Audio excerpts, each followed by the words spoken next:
In this video, I'll play some audio clips from an interview done with Chris Oniya on the podcast How China Works from 2019.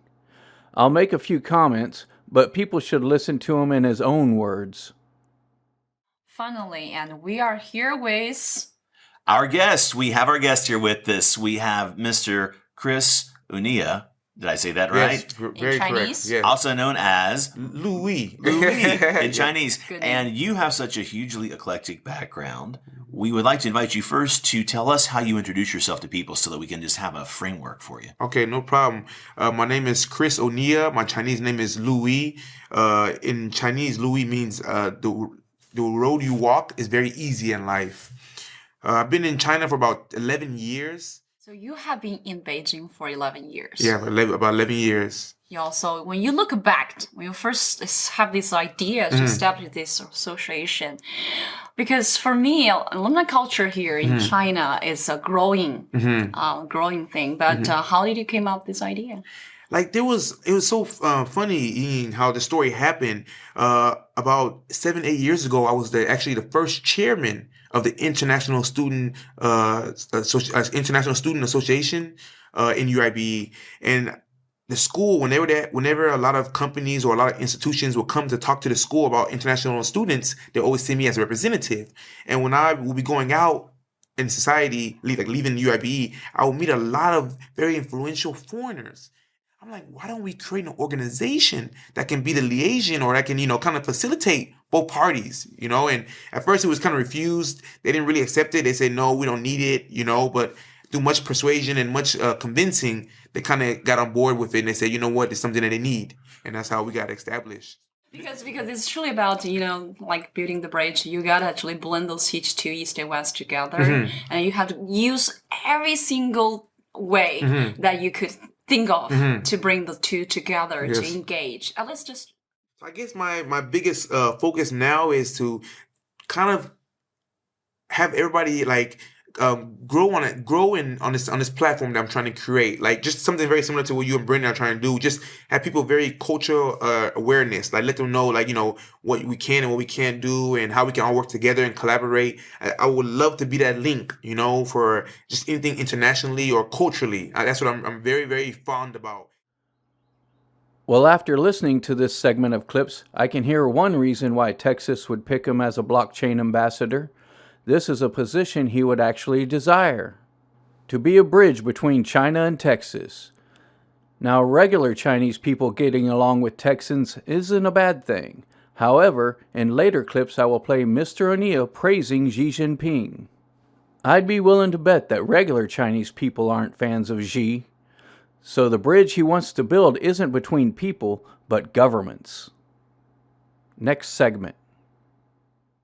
So that was some interesting story that happened in that culture back then. I think right now, as Chinese people going global, they kind of more acceptable. It's always that it's like a big cultural difference between the Western and the Eastern world, and there is no wrong or right way. Every culture has their own way of doing things, but I feel like we should both understand the opposite party's culture. And so I'm like, how can we teach the opposite person the other person's culture? So I say it has to start from when they were young. We have to start when these kids are, for example, between 6 to 12 years old. Teach them in America, 6 to 12-year-old children do this, or in America, 6 to 12 children do that. Like, kind of teach them, educate them. We're not trying to tell them, our way is right way and your way is wrong way, but we want to say there's another way of doing things. Sometimes, guys, when I'm in China and I'm having problems like solving solutions and I can't solve it the American way, when I try to solve it the Chinese way, it works. In those clips, the lady interviewer mentions that China is going global. She is correct. As most of us know by now, a part of the plan is to model the world after China. And I love how Mr. Oniya says that doing things the Chinese way is better than doing them the Western way. And one more thing to note is that he wants to educate the American kids in Chinese culture. Next segment. I might be wrong, but I feel I'm 100% correct.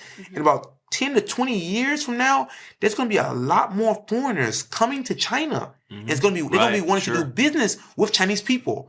So we have to have these Chinese children when they're young, they have to learn how to be internationalized. So when these foreigners do come to China to work with Chinese, these Chinese people know how to deal with them. We're in 2019 right now, but it's very, very, very rare. Still to this day, you'll find like an American and a Chinese person working together.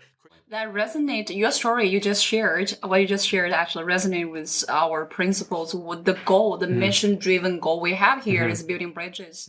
But it's very important for China to get ready. You're right. So how to get China ready? It's not like one person's job. It's not about me and Brandon just doing this podcast.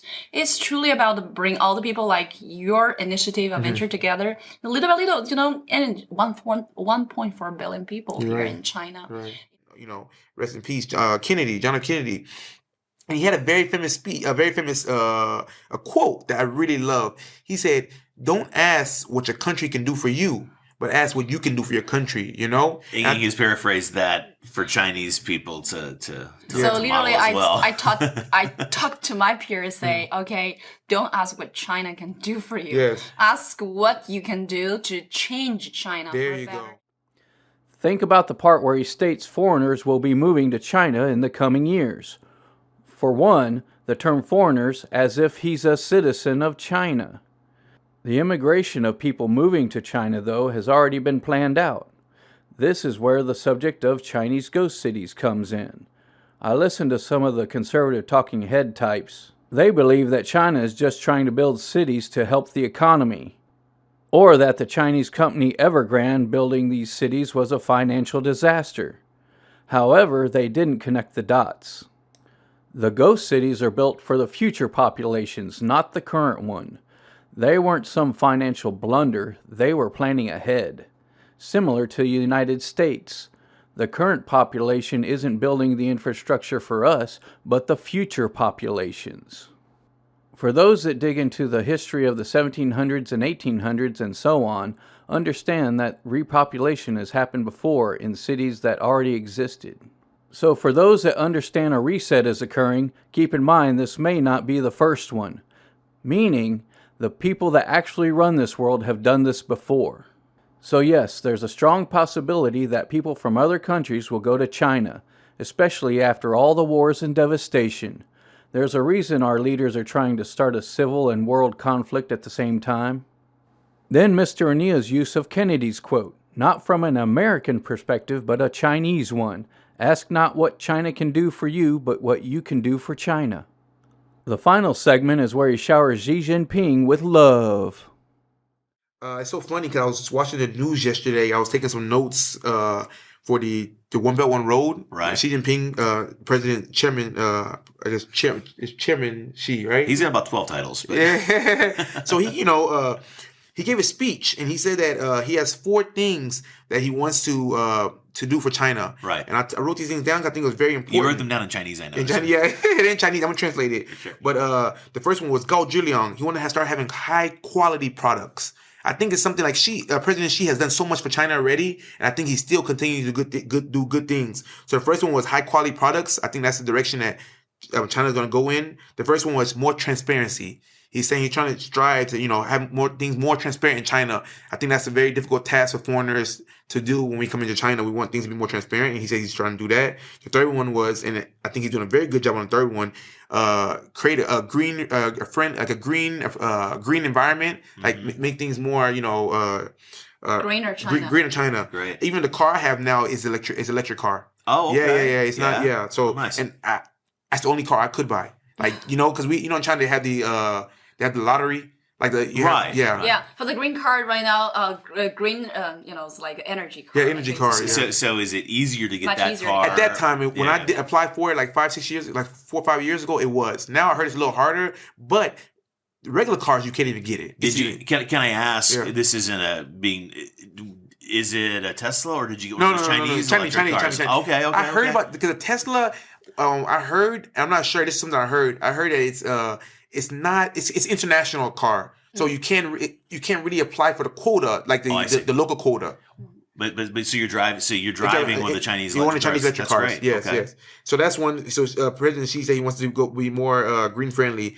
And the fourth one, I think, which is the most important one, I think this is going to help China become more internationalized. He said he wants to have people be able to penetrate the Chinese market. Okay. Because a lot of people, that's a problem that we're having as well. We want to bring our products to China, or we want to bring some services to China, but because there's so many barriers, it's kind of hard to get inside the Chinese market. So President Xi said these 4 things: high quality, more transparency, green to China, and having people to penetrate the Chinese market. I won't mention much about this segment. It's pretty self-explanatory. Now you can decide what you think about Chris Oniya being a Texas blockchain ambassador. I will probably do one more part on Mr. Oniya with more clips of him talking about himself.